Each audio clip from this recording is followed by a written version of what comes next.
And we've had tremendous success in Virginia. We have a lot of people that work for me. We have a lot of people, frankly, I work for them the way I look at it. Because the truth is, they're so good that I actually need them more than they need me. Does that make sense? So it's one of those things. And you know what I did? Where is Carrie? Where is Carrie? Get up here, Carrie. Come on. She's so incredible. She runs the vineyards. It's Trump Vineyards. You know what it is. A lot of people go. In fact, one of the drivers was telling me he goes there back and forth all the time, bringing people.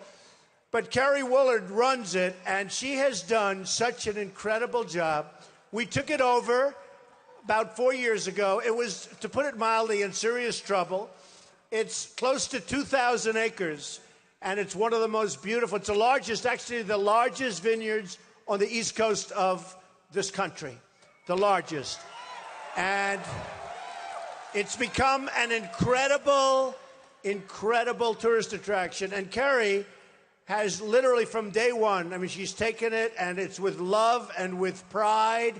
And I'm proud because, you know, one of the things, and I have to say this, that Ivanka said you have to say it. My wife said you have to say it. And I think you'll confirm it, Carrie. But I have more women in high executive positions. In fact, it's true. It's true. In fact, the men in my company are all complaining. Is that okay? The hell with them, right? But I have so many women. Carrie, just say a word. Tell them, do you like Trump? If you want someone who inspires greatness and demands excellence, this is your man. Thank you, baby. Thank you. She has done such an incredible job. Thank you, Carrie. You know, when I have a place, and it's usually I have a lot of them, but when I go to certain areas and if I have something that I'm very proud of, I like to bring the employees. We have some of our employees here today from the vineyards, but I like to bring the employees up because it's so important, especially when you're looking at what's going on with a country where our jobs are being taken away. They're going to other places, as you know, like many other countries. I mean, you can name the country. We don't make good deals anymore. We just don't. And so when I'm around one of my places, I love to bring my people up. I love it. You know, we had some big news today because I just have to talk about it. We get such a, you know, in the old days we'd call it misinformation. Do we agree? And we're going to talk about the debate. Anybody watch it last night? Yeah. And I tweeted. Can you believe? And I made a commitment. I said I'd tweet, so I couldn't turn it off. I had to tweet this thing. And somebody said on one of the networks the winner was Trump because we picked up 160,000 followers. Do you believe it? 160. And second place was a lot less, I will tell you that. One of the folks on the stage. But, you know, so today, CNN came out with a poll, and the poll was in the state of Nevada. They came out with another poll in South Carolina, which is an incredible place, both incredible places. I said, I have to read some of these because this is wild. So we're in first place everywhere. I mean, you're right. That's true.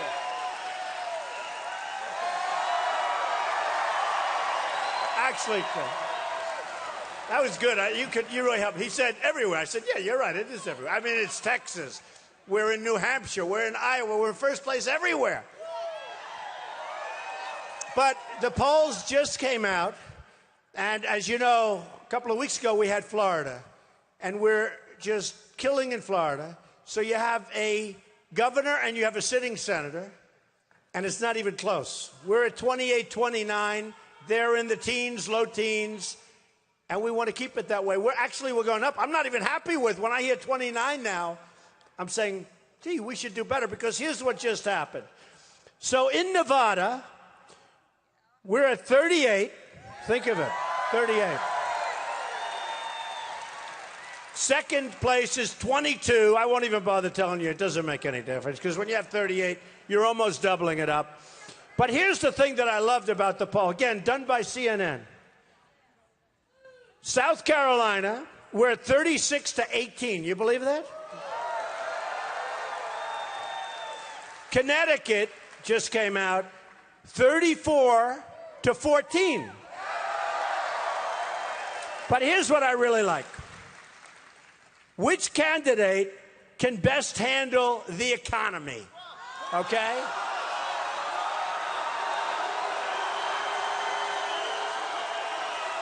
Thank you. Well, that one's big. 67%, said Trump. Can you believe it? Now, you got to remember, you know, if we had two people running and you had 67%, that would be a landslide, right? That's a landslide. If you won with 67%, the press, look at all those cameras going back there. So many. So many. And look at all the red lights. Show the crowd, everybody. Show the crowd. Show the crowd.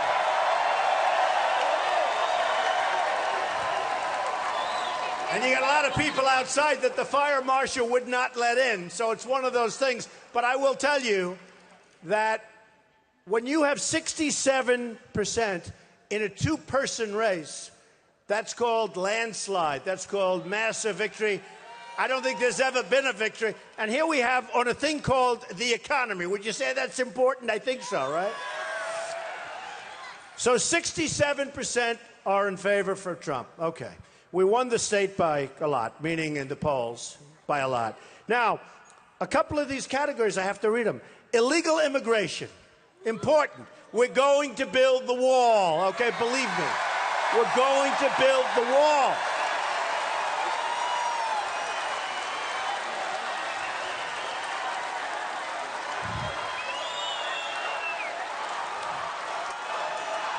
%100%. And, you know,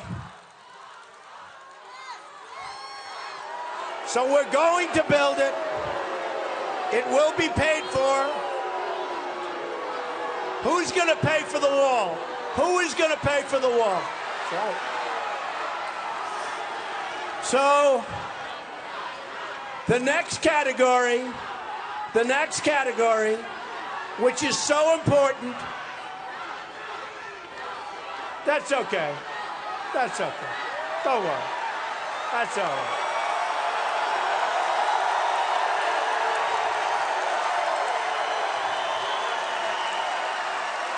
That's all right. That's why we have freedom of speech, folks, you know.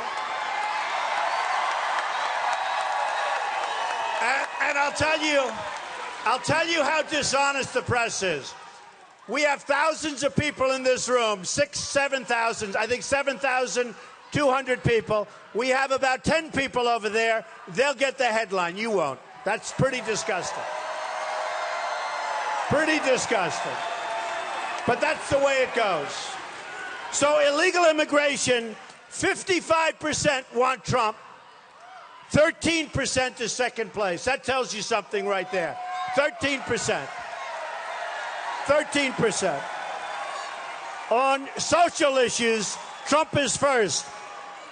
On foreign policy,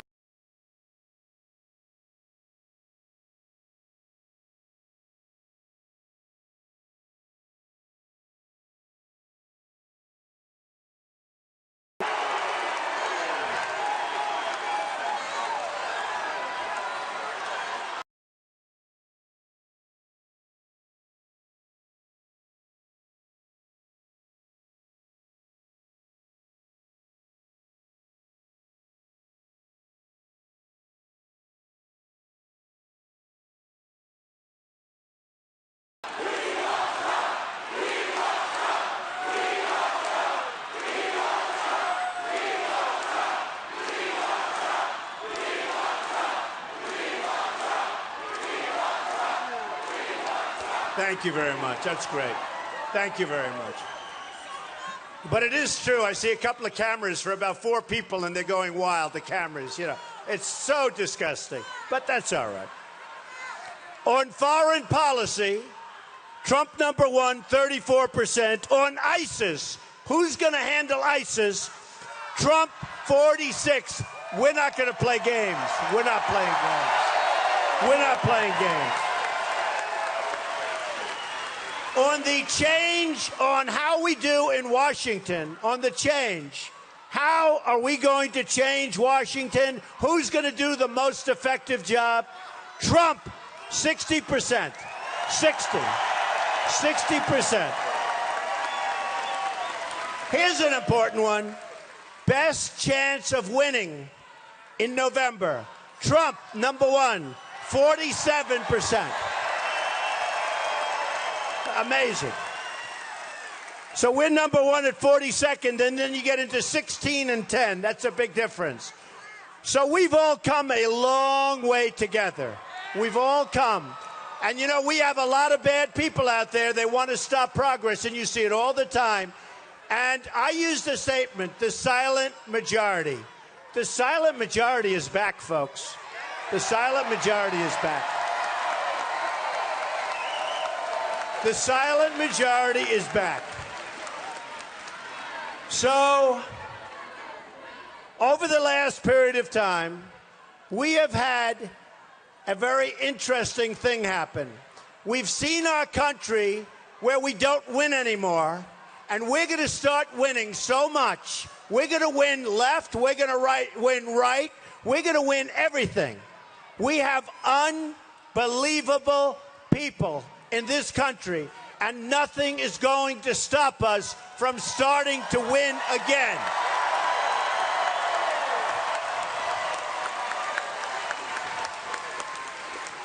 You look at what's happening with foreign countries. You look at how they're taking our jobs, how they're taking our base, how they're taking everything we have, including our money. You look at what's going on with the foreign, no matter what country you're talking about, they beat the United States. It's not going to happen anymore. It's not.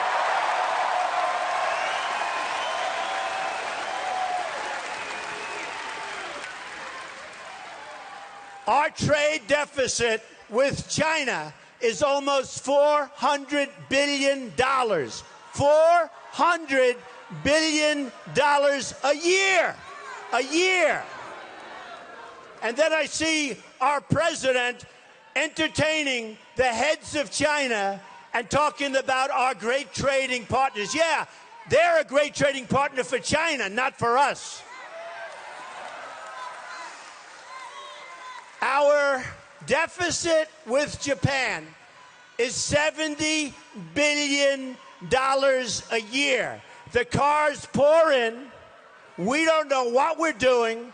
We sell them practically nothing, relatively speaking. What we sell them is beef. Beef. They sell us cars. You go out to Los Angeles, you see these ships, the biggest ships you've ever seen, and the cars are pouring off. And they have no respect for us. And our trade deficit with Japan is almost 70 million. Think of this. Think of this. Japan, $70 billion, which is absolutely crazy. Now, we go to Mexico. I love the people of Mexico. I love Mexico. They're great people. I have thousands and thousands of Hispanics working for me. Thousands. Thousands of Hispanics. And in fact, in Nevada, the same poll, I win with the Hispanics, which everyone's surprised. I win with the Hispanics. So our trading deficit with Mexico is $45 billion a year. $45 billion. Now, I'm going to build a wall. It's going to be really a wall. It's going to be something special. Nobody's coming in other than if you come in legally. But here's the thing. Everybody said you can't build a wall. And I say Mexico's going to pay for it. They say you can't do that. You can't do that. How can they do that? So if the wall costs $6 billion to build, and you know, we're talking about 1,000 miles. It's 2,000, but you need it on 1,000. The Great Wall of China, think of it, is 13,000 miles. It was built 2,000 years ago. We have a wall that has to be built. We have problems coming in like nobody has ever seen before. It has to be built. Has to be built.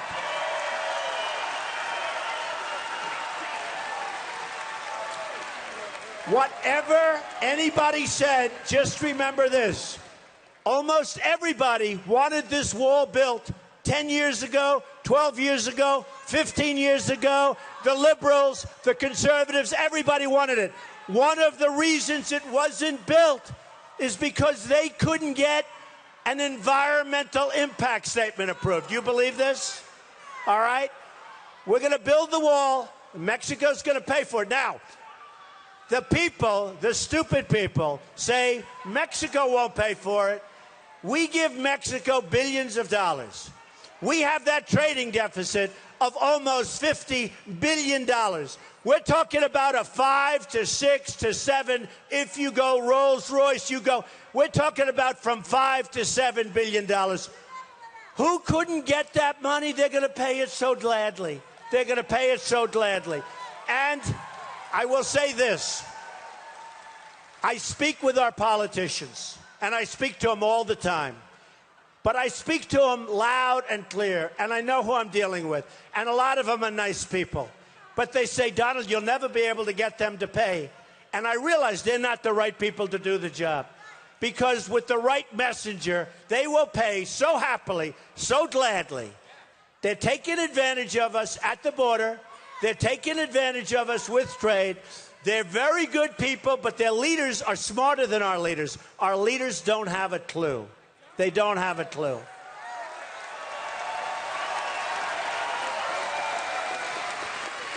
We have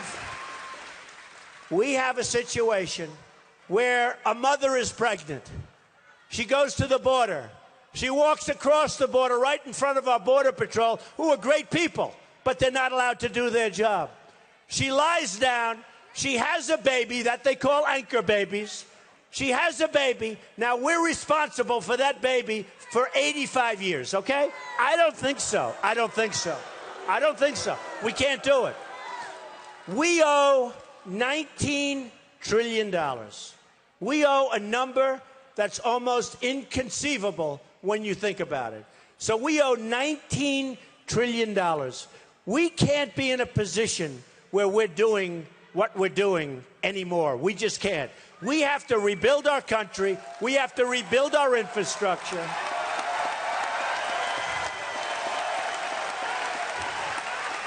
We have to repeal and replace Obamacare. Have to do it. Have to do it. Have to do it.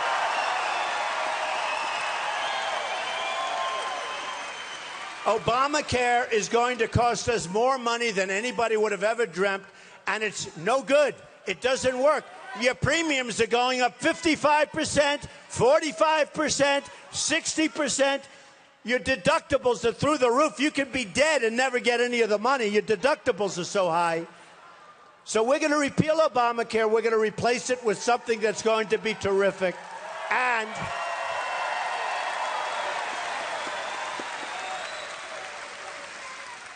it's going to be terrific. It's going to cost our country very little, and people are going to be able to have their doctor, have their plan, pay less money. If they're sick, they're not going to have to worry about a deductible being so high that nothing works unless you get hit by a tractor.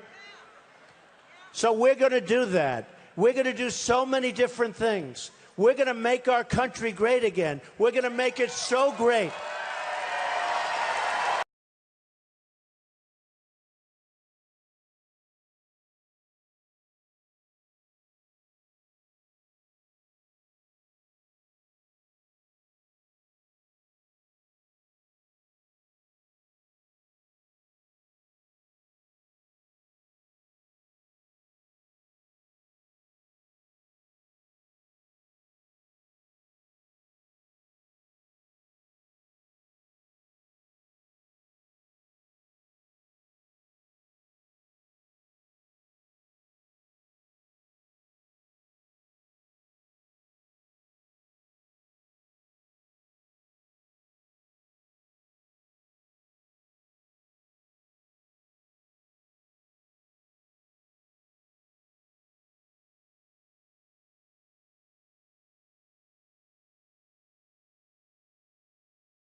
immigrants.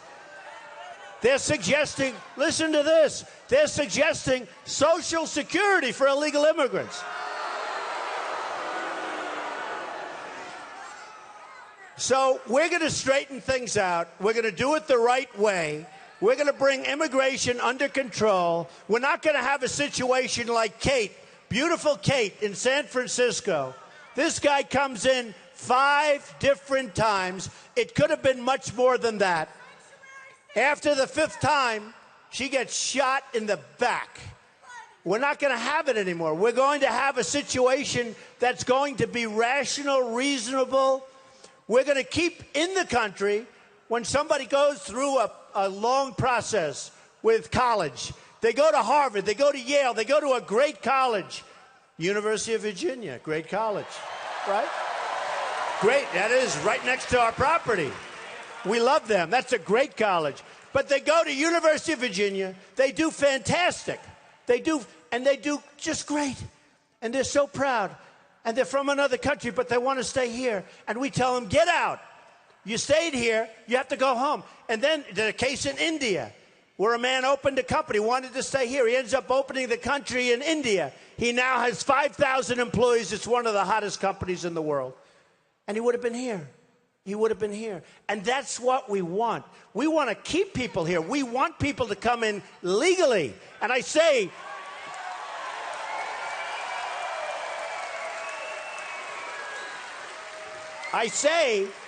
and so importantly, and I'm saying it all the time, we want to have a big door. We want to have a big, beautiful door right in the middle of that wall, and we want those people to come in. They've got to do it through a legal process. If we don't have a border, and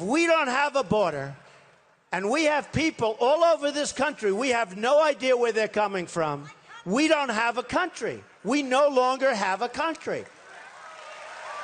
It's very simple. And we're going to do it with heart, and we're going to get along with people, and everything's going to be great, but we're going to have a country again. We're going to take back our country, and we're going to start doing things properly. When we have countries like the ones I named, and many others, and we have people that take advantage of our leaders because they're not smart, they're incompetent, they're stupid, or they don't care, that's going to end. I have the greatest minds on Wall Street. I have them already lined up. They're calling me. These are the greatest negotiators in the world. They're calling me. Carl Icahn, great. I have all of them. I have the best in the world. They don't want money. They don't want salaries. They're rich. They made it because they're great negotiators. They want to come and they want to see our country be great again. They're proud of our country. Some are nice people, some aren't. I don't care. I want the greatest. And I know the best. I know the smartest, the sharpest. I know people that are overrated. I know people that are better than all of them. And we're going to bring them in. And we're going to bring them in, and they're going to be in charge of one, China. Let me tell you about China. First of all, I love China. The people are great. They buy my apartments for $50 million all the time. How can I dislike them, right? I tell it to everybody. I have the largest bank in the world in one of my buildings. It's from China. I mean, this is a bank that makes Citibank look like this big. I love China, but they've taken advantage. I wish it were turned around. I wish our representatives took advantage of them. I think that would be great. I think that would be great. But it's a one-way street. It's a one-way street to poverty. For us, poverty. We can't do it. We're in a bubble right now. Believe me, we are in a bubble. We have a phony statistic on jobs. We have 100 million people in the workforce. They want to work. We have 100 million people. We have tremendous levels of poverty. We have welfare all over the place. And these are people, in many cases, they want to go out and get a great job and be proud and take home a lot of money. But we can't because we're losing all our jobs. We're losing them to other nations. We're losing them to stupid policies. This trade pact Trans-Pacific Partnership.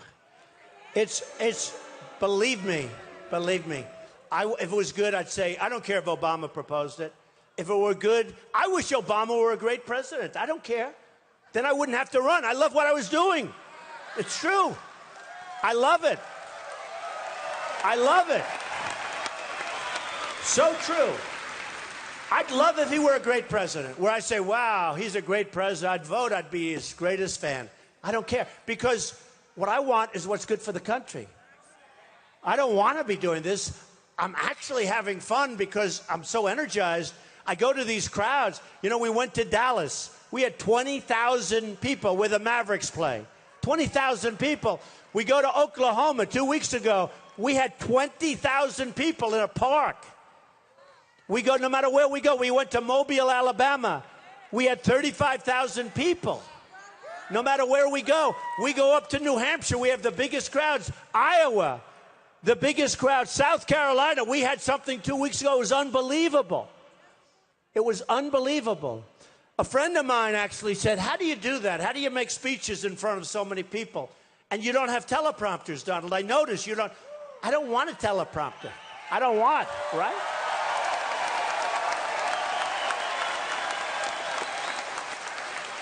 I don't. It would be so much easier. It would be, think of it. You have your teleprompter, right? You walk up.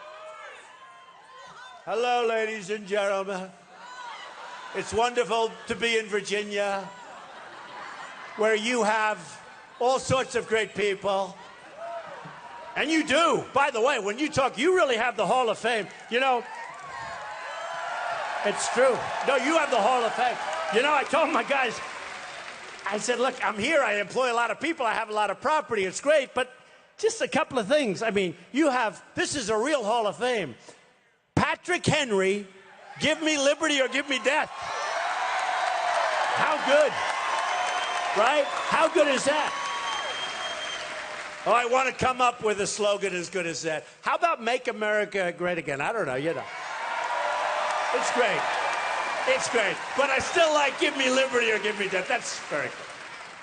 See, I want to get the word again off that eventually. You know, I want to get the word, he just said you will. I will. It's not even going to be that hard. It's not all it takes common sense. It takes business ability. And we're going to treat people well. You know, I say I'm a conservative with heart because we're going to have that great health care program, but we're going to take care of everyone. We're going to take care of people. And people are going to pay much less and get it so good. We're going to take care of so many things. But I like to say conservative with heart because a lot of people think if you're Republican, you don't have heart. You're mean. You're horrible people. It doesn't work that way. I've gone over my plans and somebody said, oh, well, that's not conservative. You know, it's sort of interesting. You have a group called Club for Growth. I talk about it. Club for Growth. I never even heard of it. This guy comes up to my office, right? And he sits down. Nice guy. I think he was an ex-congressman, so he knows how to talk. That's all they do is talk. They're all talk, no action, except for the politicians currently in this room, of which we have plenty. They're great. In fact, Dave Bratt. Where's Dave Bratt? He's great. And I was just with his family and his children and his wife, and I tell you, he's done a great job. There's a guy, he shows you can do things. I mean, who would have thought that? That's never happened before, what he did. So I just give him a lot of credit. But I have to go. Okay, so Patrick Henry, we talked, great, right? Then you have Thomas Jefferson. That's pretty good, right? Thomas Jefferson, man. Then you have James Madison, principal author of the Constitution. That's pretty good. And then you have George Washington. That's pretty good, right? George Washington, you know. It's pretty amazing, you know. When you think of Virginia, just pretty amazing. So I tell the stories, and I love these stories because it shows how important it is. I'm self-funding my campaign, okay? I'm the only one. And I see all of the guys that are competing with me, and some of them are nice, although some of them have hit me really hard. I mean, you know, they're asking me for contributions, and then as soon as I run, it's like a couple of them. Like Perry, he went wild. He was a nice guy. Governor Perry. Didn't work out too well for him. But he really hit me. And then Lindsey Graham, I thought he was a nice guy, but he hit me. He made speeches about Trump because they want to get their numbers up, not working. And every case has gone down. They've all gone down. Man, can you imagine if I'm president? Everybody that plays tough with us, they're all going down, right? That's nice, right? But I look at what's going on, and I see so much, and I see the way the politicians are controlled. Don't forget, I was the perfect person. I was like central casting, because before I ran, I was on the A-list. I contributed a tremendous amount. I got along well with Democrats, with liberals, with conservatives. That was my job. Somebody said, but you gave money to a Democrat. Of course I did. I get along with everybody. One of the magazines said he's a world-class businessman. You can't have fights. You got to get along. I was told by Hillary in a speech recently. I was told same day by Jeb that we don't like his tone. His tone. I built this incredible company, and I built it. And you'll see, because a book comes out on November 3rd, which is your election day, by the way, so go out and vote. Make sure the right people get it. So important. It actually comes out. It comes out on election. It's going to be great. Actually a tough name, Crippled America. It's a tough name, but it tells you how we're going to fix it and how we're going to go about it. But I'm self-funding. It's so important. I was in Iowa a few weeks ago, and I said to the people, I feel so foolish. These people want to give me millions and millions of dollars. And, you know, it's sort of like anti-me. It's like, why wouldn't I take it? I always take money. That's what I do. I take money. That's how you become rich, right? These guys know.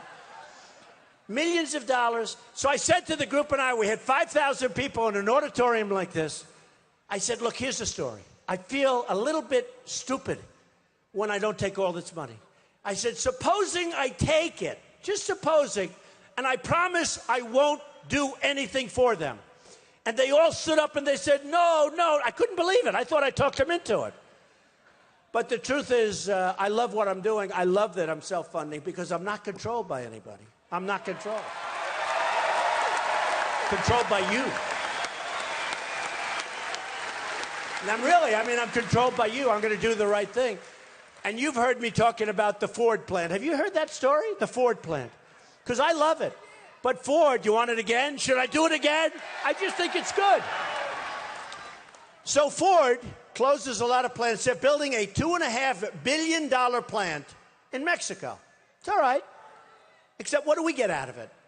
And they're going to make cars and trucks and parts, and they're going to send them into the United States and other places. How does that help us? We all go to good, I went to Wharton, you all went to good schools, and if you didn't go to good schools, if you never graduated from high school, you know it is not good for us.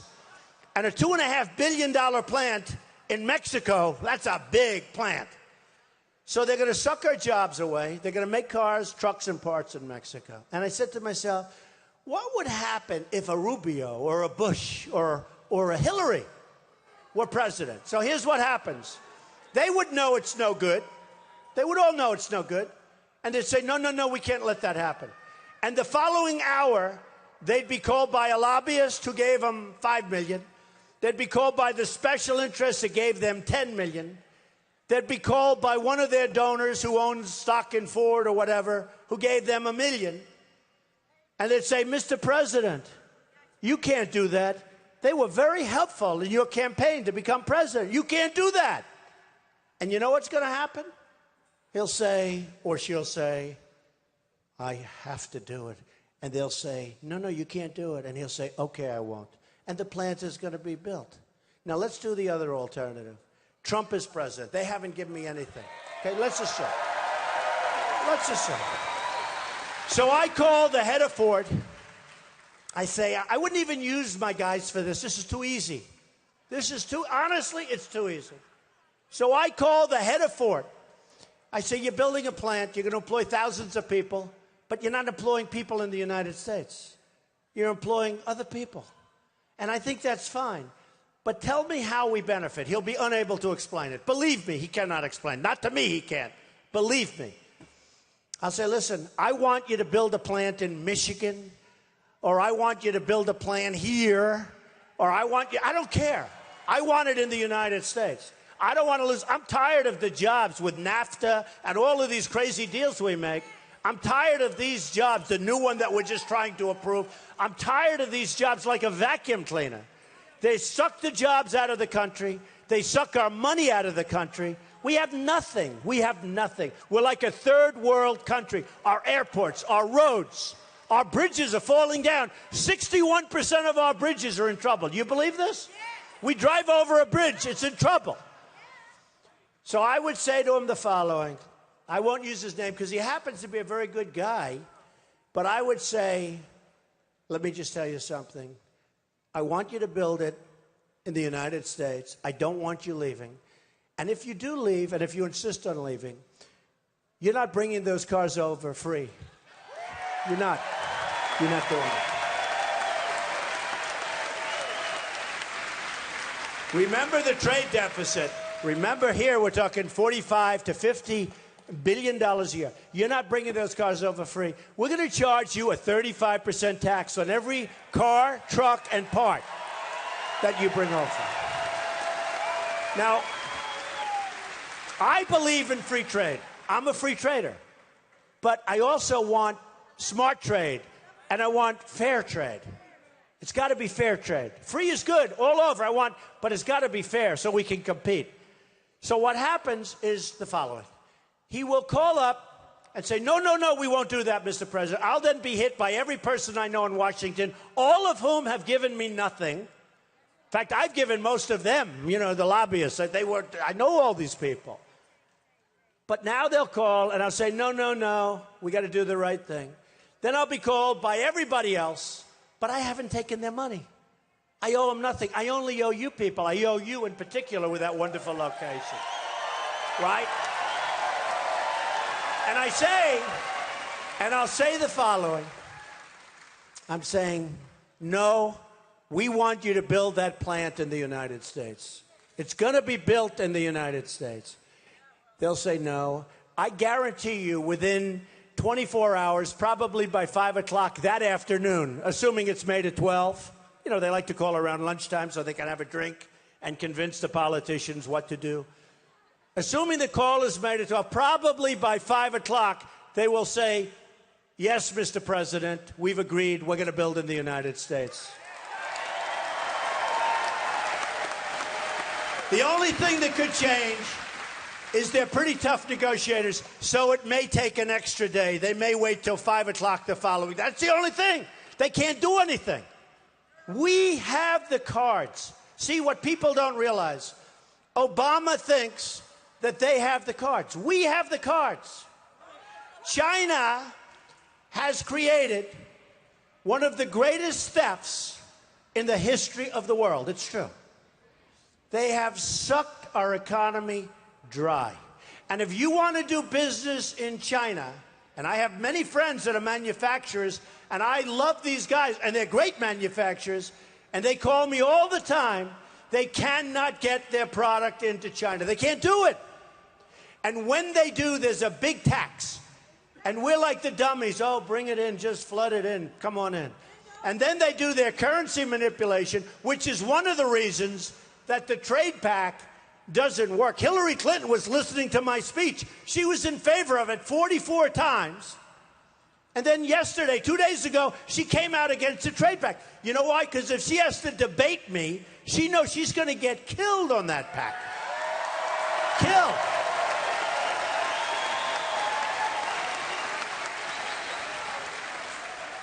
And I have to hand it to Hillary Clinton. You're going to all be angry. I have to hand it to her. It took great courage for her to go against President Obama on the trade pact. You know why? Because maybe she gets indicted. Because she is being totally protected by the Democrats, because what she did is illegal. And you look at General Petraeus. He did 5%. A friend of mine very familiar with the whole subject, with the emails.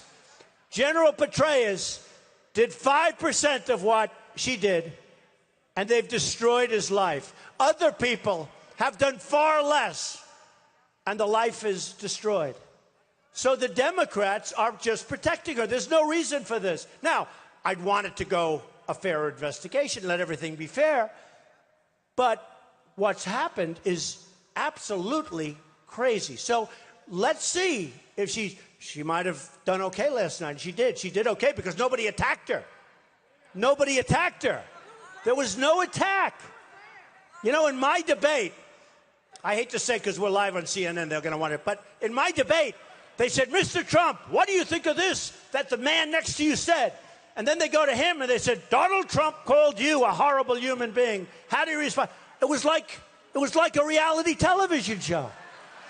Whereas last night, they'd ask a question, they'd get an answer. They'd ask a question. With me, everything was an attack. It's crazy. And yet every poll said I won that debate, so I'm very happy with that. But every poll, Drudge, Time Magazine, Slate, every poll. But it was a whole different story. So we have to do something about that. Let me give you one other quick story. Nabisco, Oreos, right? Nabisco, right? Oreos. They're closing their big plant in Chicago. They're moving it to Mexico. I'll never eat another Oreo again, ever, ever. So I'm going to talk to them. I mean, I don't want their cookies made and sold. I just don't want it. It's unfair to us. Chicago is losing this large plant. It's going to another country. We have a thing called corporate inversion. That's where companies have trillions and trillions of dollars outside of the United States, okay? Trillions. They think minimum $2.5 trillion. I think it's much more than that. It's covered in my tax plan, corporate inversion. We have people and we have companies. You know, in the old days, they'd move from New York to Florida, from New Jersey to Texas, whatever. Now they move from the United States to foreign countries. They take all those jobs. But, you know, there was a guy. Any baseball fans in the audience? We got some good guys. Okay. Did anybody ever hear of Charles O. Finley, the great Charles O. Finley, right? The Oakland A's. He had the lowest payroll in baseball, the lowest payroll, and he won the World Series 3 times. He had Reggie Jackson, sold him to the Yankees. He had Catfish Hunter, sold him to the Yankees. George Steinbrenner, who was one of my best friends and a great guy, he used to say, this guy's brutal. Donald, he doesn't spend any money and he's like killing us. And George would always buy his players, but he bought them at the top, you know. But George did just fine. George did great. George was great.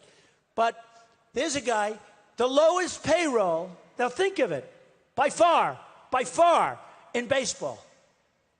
And yet he had the best team. And he won 3 World Series, I think, in a row, right? Charles O. Finley.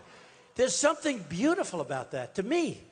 To me, there's something beautiful about that.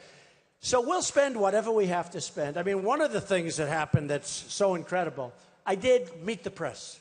Nice, Chuck Todd. He had his highest ratings in 4.5 years. He called up our office. He said, thank you. Can you believe it? I saved his job. I saved his job. It's true. It's true. And I did the same job. I did This Week with George Stephanopoulos. They got tremendous ratings. The other shows were dying. They were dying.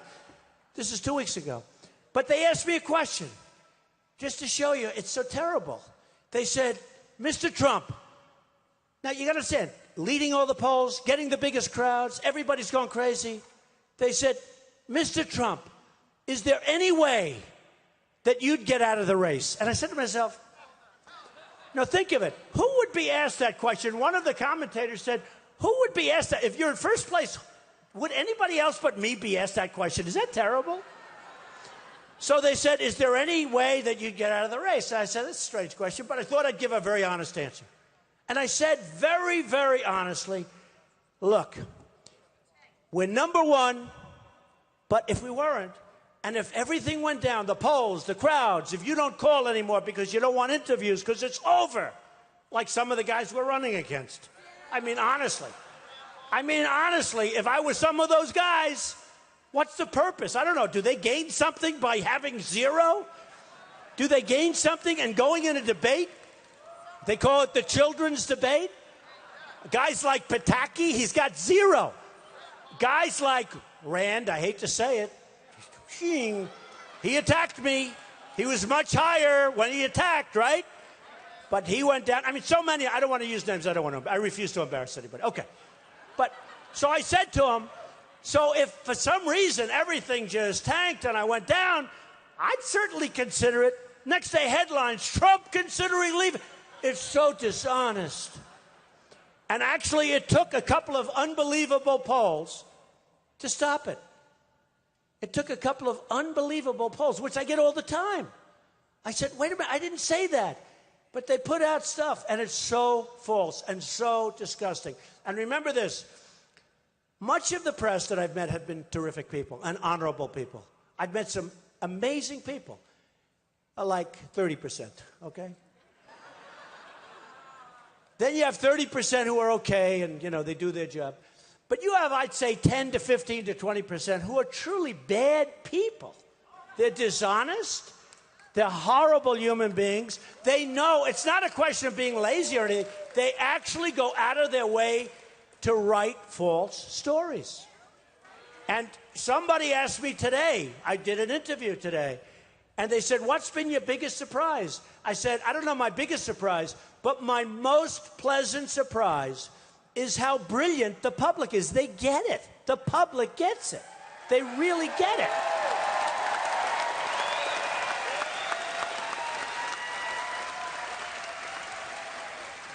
But it's been tremendous fun. I was going to tell you before, so a friend of mine said, how do you do that? How do you speak? No teleprompters, no this, no that, and you just speak.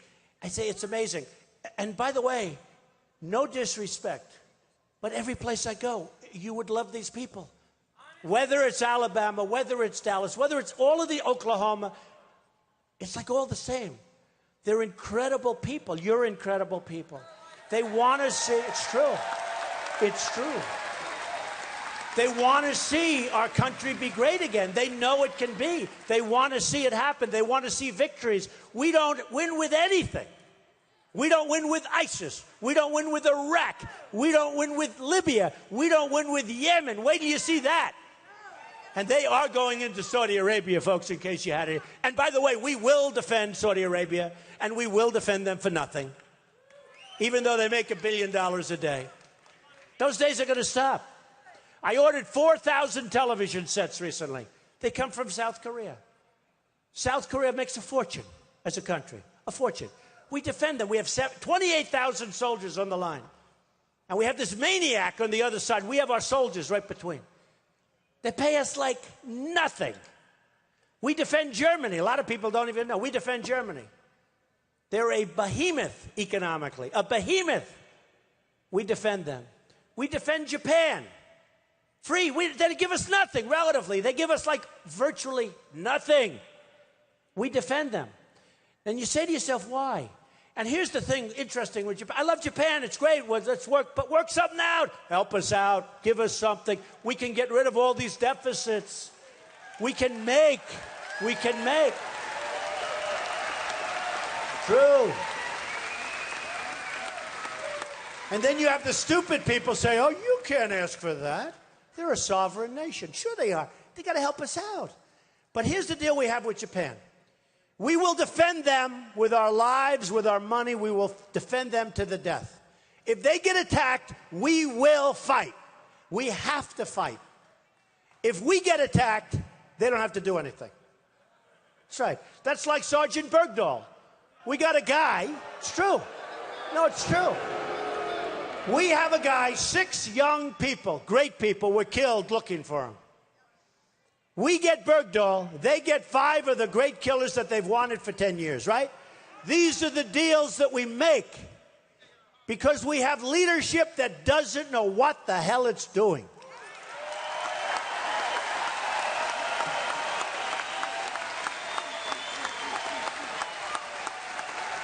Now, in the old days, with Bergdahl, who was a traitor, who was treason, you shoot him. You get shot. You've been reading the news over the last couple of days. They think he won't even get jailed. You've been reading the news over the last couple of days. they think he won't even get jail time anymore. Well, you know, he had some psychological difficulty. They don't really know what happened. Wasn't feeling so good. We are just heading in the wrong direction. So, you look around at all the people that are here tonight, and you remember, because it's happening. Things are happening. It's a movement. It's a movement. It's absolutely a movement. I get calls, and I was going to tell you, from a highly respected guy. He said, Mr. Trump, could I ask you one question? Reporter, one of the biggest. How does it feel? I said, how does what feel?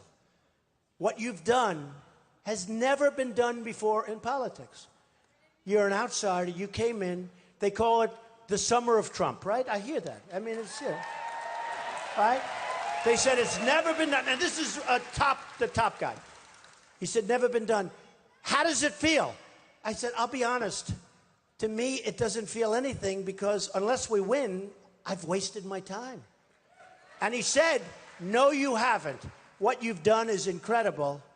By the way, that was a while ago. He still hasn't written the story. I think he's afraid to write the story. You want to know the truth. But he said, what you've done is incredible. And I said, I understand what you're saying, but I'm telling you, unless I win, meaning unless we win in the primaries, and we can't have these politicians any longer, we just can't do it.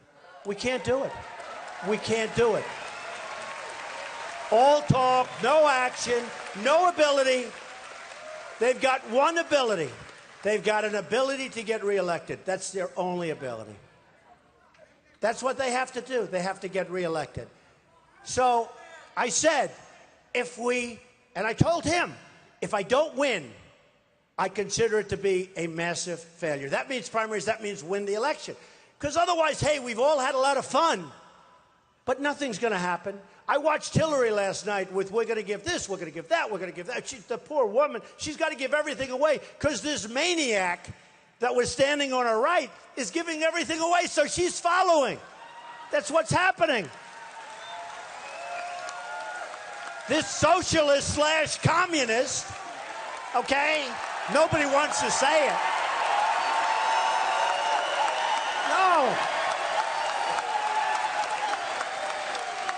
No, in all fairness to her, she's standing there listening to this guy. He's going to tax you people at 90%. He's going to take everything. And nobody's heard the term communist. But you know what? I call him a socialist / communist, okay? Because that's what he is. So then you see her stand up. Now it's her turn. And she goes, oh, I'm going to do that too. I'm going to do that too. I'm going to do that. Because you got to win. Because she's not doing so well. And in a head-to-head poll, they just did that. I beat her by 5 or 6 points. I love it. I love it. But we have to be careful. So here's the story. You're going to look around. You're going to remember this night. Because as a very important person told me, this is not just crowds gathered. This is a movement. There's a movement going on. When you're leading by 20 and 25 points in all these states, when you're leading in South Carolina by 20, when you're leading in all of these places, Nevada, and leading with the Hispanics, because they know I create jobs, and they're here legally, and they don't want people taking their houses and running all over the place. They want what they have, and they want it to get better, and they want jobs. So when we're leading by 20 points, 25, one of the polls had us 40% above everybody else. That's a massive number. Those are massive numbers. And as this person said, this is a movement. This is no longer we're playing games. This is a movement. You know, they all said, oh, he's never going to run. He's got a wonderful life. Yeah, I do. But they said he's never going to run. Then he'll never file Form A. Form A is where you sign your life away. I signed Form A. Then they say, oh, he'll never put in his financials because he's probably not as wealthy as people thought, right? So I have almost 100 pages of financials. Then they said, oh, he'll put them in, but he'll put them in way late. So I put them in ahead of schedule. I could have had many months after that. By the way, some of these guys that I'm running against, they put them in late. It's a 1 page. And they're late. They needed extensions. It's a true story. But they say he'll never put in his financials. And I was so happy to put him in. In fact, if I didn't run, I might have put him in because I like to tell people, I did a good job. You know? I did a good job. So I put in my financials, and all of these guys, the pundits, I call them the talking heads. You know, they get paid. They don't know what the hell they're doing, many of them. So they're all devastated because they said he wasn't running. He'll never file. He'll never this. He'll never do that. So I put in my financials, and it turns out that my company is much bigger, better, stronger, better, like much bigger than anyone ever thought. It's fantastic. Like we even come down here. We have the biggest winery on the East Coast. We have the great land on the Potomac River. They don't know that. You people know it because you're from Virginia, but no matter where I go, I have property coming out of my ears. It's true. And I have very little debt, great cash flow. And I'm not saying that to brag. I'm saying that because that's the kind of thinking we need in the country. It's true.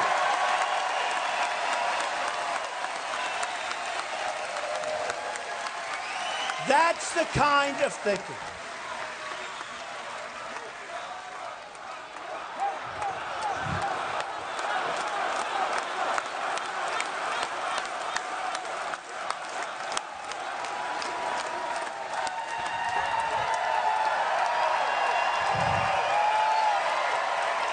Thank you. If you think of some of the countries we talked about, if you think of, let's say instead of losing in terms of China, let's say instead of losing 350 to 400 billion a year in trade deficits, let's say we broke even, okay? Do you know what that means? Does anyone have any idea what that means? Let's say instead of losing with Japan $75 billion a year, let's say we broke even. Let's say they agreed to take more of our product so we can equalize. Not that it's a one-way street, and it's easy. And we have the cards because we can say, we don't want your cars anymore. I'm sorry, we have all the cars. They wouldn't know what to do. So we're going to do a job. I give you my word. I don't care about my company. It's peanuts compared to what this is